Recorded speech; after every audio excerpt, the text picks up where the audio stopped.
Good afternoon, everyone. Spencer Matara here.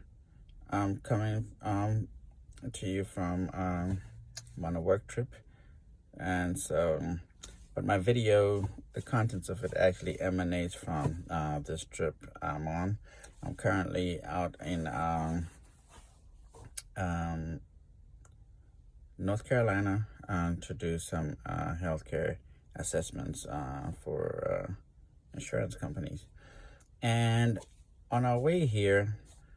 Um, Coming from St. Louis, we came through the Appalachians, and so we stopped at a diner.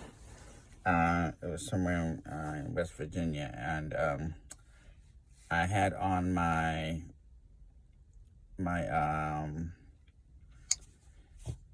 Indiana University IU Hoosiers gear, and so a West Virginia Mountaineers fan came, sat next to us while we were eating, and they started to talk.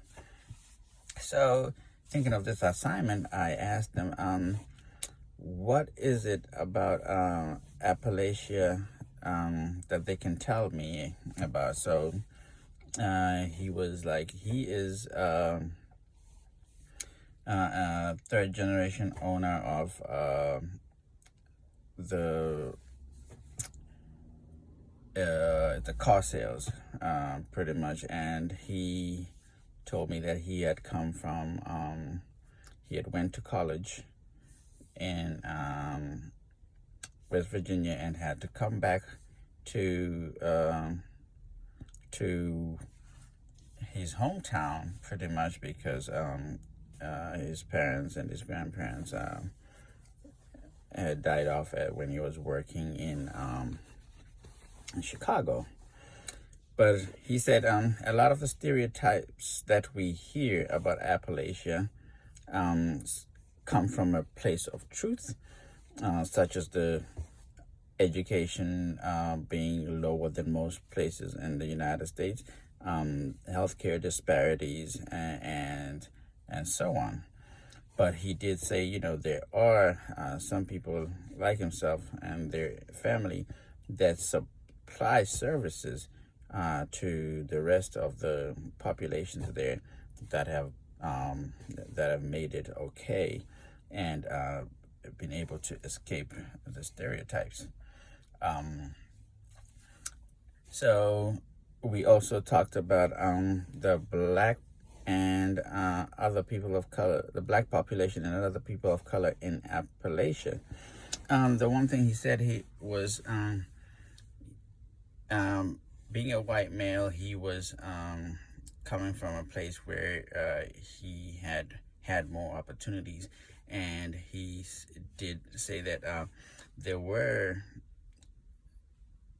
black people and other people of color living in Appalachia are pretty much hit with what he called a double whammy, because there are still some places where discrimination is rampant, and he has seen it in the communities that he has lived in, and so with the other disparities that come with Appalachia, as well as the discrimination and marginalization, do compound people of color in that live in these areas or in the periphery. In terms of mistakes that I did see in our conversation on his part, the one thing that I realized was he talked a lot with his hands, particularly finger pointing.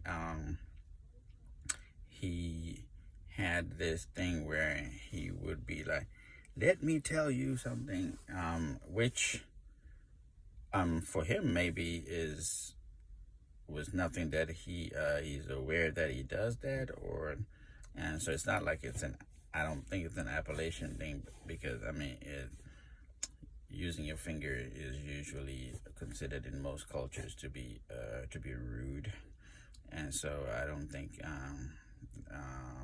that's an Appalachian thing, but that's something that I noticed in the discourse. And then another thing was he was pretty much also touchy-feely. As we were talking, he would be like, "Yes, buddy," and kind of slap me on the shoulder, or as he's emphasizing his points. And so for me, it was a little bit uncomfortable. But as I also didn't think that it was coming from a bad place. I just thought that those are mannerisms that he does not see as being, how can I say, as being offensive to other people, or could be viewed as offensive. I mean, I didn't take offense, but in other communities and other cultures, touching people on their shoulders might be considered offensive or intrusive, at least. So that was the thing that I found. These are the things I found out in this conversation with this man from Appalachia. Thank you.